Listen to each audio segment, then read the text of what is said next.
The Lord be with you.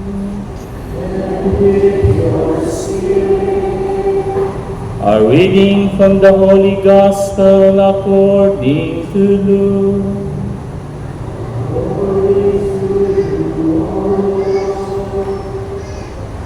Tax collectors and sinners were all drawing near to listen to Jesus. But the Pharisees and scribes began to complain, saying, "This man welcomes sinners and eats with them." So to them Jesus addressed this parable.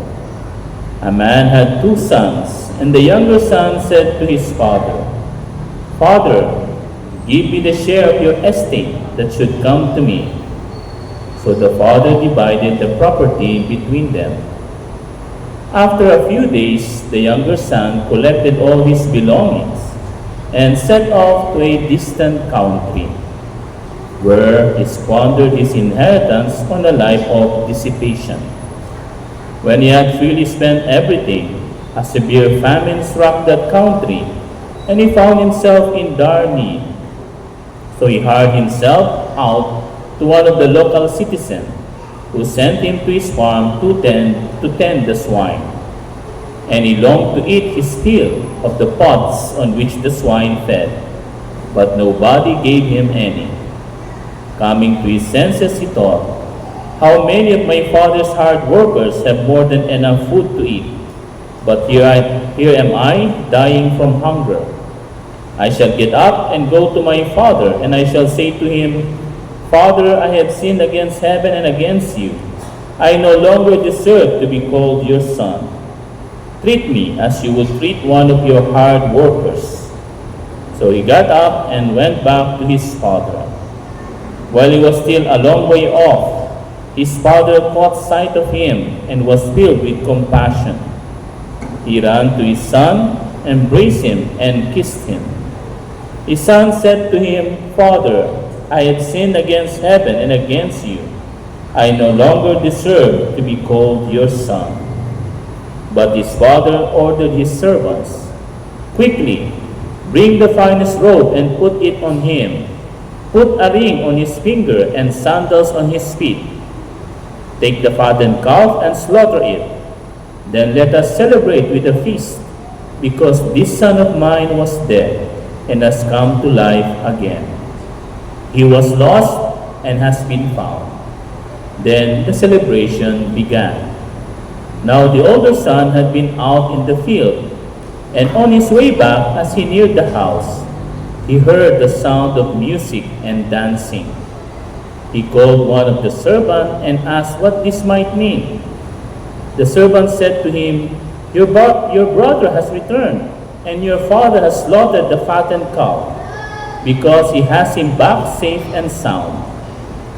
He became angry. And when he refused to enter the house, his father came out and pleaded with him. He said to his father in reply, "Look, all these years I served you, and not once did I disobey your orders. Yet you never gave me even a young goat to feast on with my friends. But when your son returns, who swallowed up your property with prostitutes, for him you slaughtered the fattened calf." He said to him, "My son, you are here with me always. Everything I have is yours. But now we must celebrate and rejoice, because your brother was dead and has come to life again. He was lost and has been found." The Gospel of the Lord. Praise to you, Lord Jesus Christ. While he was still a long way off, his father caught sight of him and was filled with compassion. He ran to his son, embraced him, and kissed him. Good evening, brothers and sisters. Good evening, brothers and sisters. Yan. Batiin mo with a smile yung katabi mo. Sabihin mo, good evening, brother. Good evening, sister. Yan. Bakit sabi kong with a smile? Kasi today is Letare Sunday. Kaya nga tingnan nyo, no? Medyo iba ang kulay ng ating liturhiya o liturgy today. Because today, as we did in the Advent season, the Gaudete Sunday, in third Sunday of Advent, today, in the fourth Sunday of Lent, we have what we call Letare Sunday. And I will start this reflection with two beautiful stories. One is regarding a boy and his mother. There was a boy who had a really good mother. One day, a letter came from the school of the boy. The mother, of course, opened the letter and read what was said by the school regarding her son. And as he read it, of course, then came the son, the boy, and he asked his mother, "Mama, what did the letter say about me?" And the mother said, "My son, the school said that you have a particular intelligence that they cannot be able to achieve or teach." So the mother said, "My son, from now on, I will be the one who will teach you and help you to learn the things you have to do in life, especially your education." So it happened. The mother never gave up on this boy. He taught him, he teach him until he went to college, and then this boy went to university and become a great scientist. And I think he was called Albert Einstein. And when his mother died, he learned of the letter that come from the school. And when he read the letter of the school when he was young, he wept with great tears. Why? Because in the letter, it says there, "Miss or Mrs. Einstein, your boy has a intelligent problem. His brain has this difficulty, and no matter how school you put him, he will never learn. He has a deficiency." Or sabihin na natin sa Tagalog, bobo. But you see, the mother never gave up on him. He told Einstein the positive side of the letter. That's why he arrived at that pinnacle of famous. He became a famous scientist because the mother never gave up. He never let the letter of the school influence her as a mother and his child. And he could teach the child what the school was not able to teach. Another story was from France.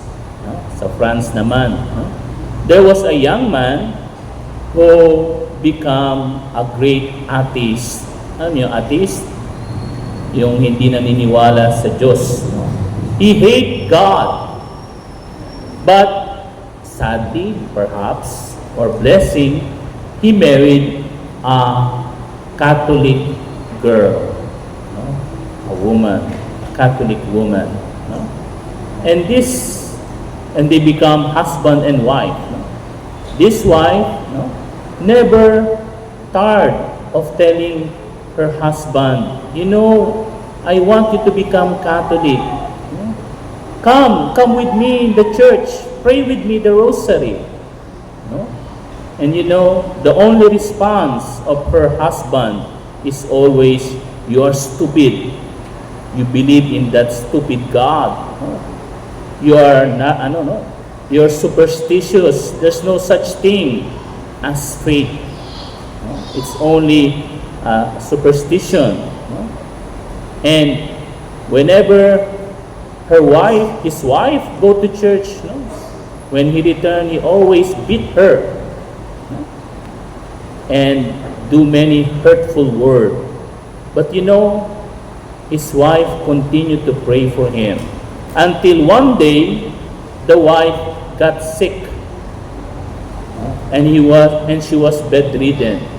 The doctor told the husband, this atheist, that her wife has a cancer and he has only days to live.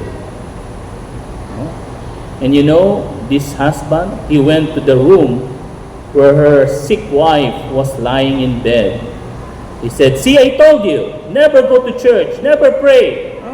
See what your God done to you? See what's the consequence of going to church, praying? Now you have cancer, now you will die." Sabi ng lalaki. And you know, the answer of the woman to this husband is simple. She said, "You know, I love you, and when I die, you will become Catholic and you will become a priest." And this atheist husband stopped laughing.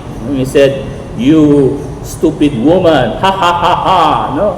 How can I become a Catholic? I do not even believe in God." And so the woman died. And as the funeral, and they buried his wife, when they buried his wife, in the pillow, sa unan nila, he discovered a letter, isang sulat. And you know, he opened the letter, and it says there outside, "To my beloved husband." When he opened the letter, you know, as if he was struck by a lightning, and as if nangyari sa kanyang earthquake sa Myanmar. Why? Because it says in the letter, "My dear beloved husband, I know that if you read this letter, I'm already dead. But remember this, I ask God for a malady and sickness to die, so that you may be converted and become a Catholic priest. Let my life be an offering for your conversion, because I love you and I will never give up on you." And he started crying. And years passed. This man, who is atheist, do not believe in God, became a Dominican priest and a great preacher of France. Di ko lang masabi yung pangalan kasi French eh. Sinabi sa akin kanina pero nakalimutan ko yung name. Hindi naman ako magaling sa French. But he became what his wife told him. You know, this beautiful story, it is true, hindi ko gawa-gawa to, brings us what the father of the prodigal son is. He never gave up. Sabi nga di ba sa kanta, "Don't give up on us." He never gave up. See? They continued to love those persons that already some of us said, "No, let it go. Huwag mo nang pag-aksayan ng oras yan. No? Mapupunta na yan sa impyerno. Hayaan mo na." But that attitude is not an attitude of a Christian or much more of a Catholic. Because it is not the attitude of the father of the prodigal son. Hindi ba? If you listen very well in the gospel, the father was always looking far, waiting for the return of his prodigal son. And what did the father did? Malayo pa lang, Hindi na niya hinintay. He did not wait for the son to go near. He encountered him. He ran to him and embraced him and kissed him. Because although his son went away, at saka alam niyo po, napakasakit. Kasi bakit? Kapag hiningi mo na yung iyong tawag dito, yung pamana, ibig sabihin sa Jew, sa mga Hudyo, pag hiningi mo yung pamana mo, patay ka na para sa kanya. And although that is the attitude of the prodigal son, let's see, his father never gave up on him. He continues to pray and wait that his son will one day return to him. And that is what happened. And that is what God is doing to each one. And that is what we are, brothers and sisters.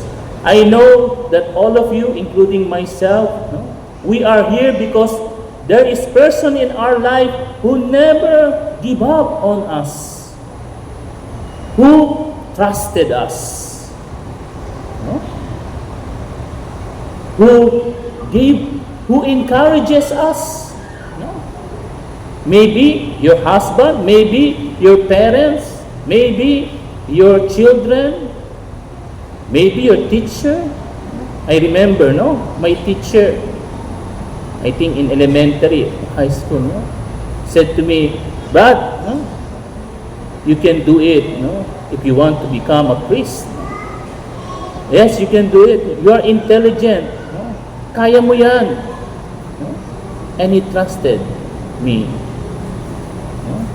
Each of us is fruit of a person who never gave up on us. And God, the same thing. He never gave up on us. No matter how bad, how worse we are, God never gave up on us. And that should be also our attitude.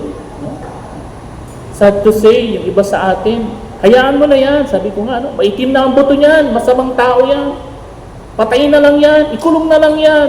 Wala na yan, hindi na yan magbabago. That's not an attitude of a Christian. That's not an attitude of God. God is a God who never gives up, who always wants His children to return to Him, no matter how worse and how bad they did to Him. Sinumbatan ba ng tatay yung anak? Did the father of the prodigal son tell him, "Ikaw talaga, tigas ng ulo mo, sabi ko na sa iyo. Suwail ka." Ano ba? Is that what the father did? No.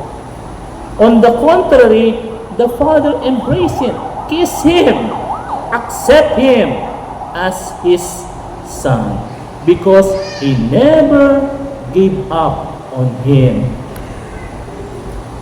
Brothers and sisters, sana ganun din tayo.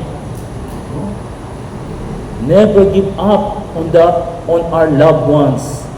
Bobo yan, hindi na matuto. Soil yan. Never give up. Continue to pray. Continue to hope, especially in this Jubilee of Hope, to that loved ones you have. Do not be discouraged. Huwag kayong mawalan ng pag-asa. Huwag kayong ma-discourage. Nasa tingin ninyo, wala na, hindi na magbabago yan. Maitim na yung buto niya. No. Never give up. Because God never gave up on us.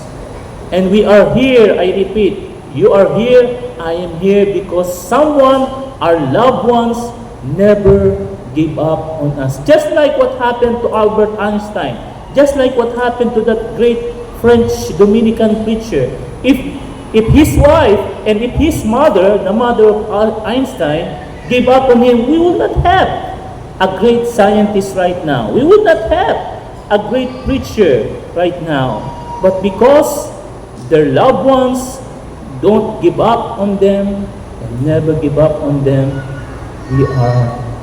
we have this scientist and preacher. And that should be in our Sunday, Letari Sunday. Let us rejoice and pray. Pray for those persons who encourage us. Pray for those loved ones who never give up on us. And pray that we too may have the grace never give up on those loved ones who we think are going the wrong way, we think is going a bad path in his life or her life. No? Please don't give up, and please persevere, encourage others to continue, never give up.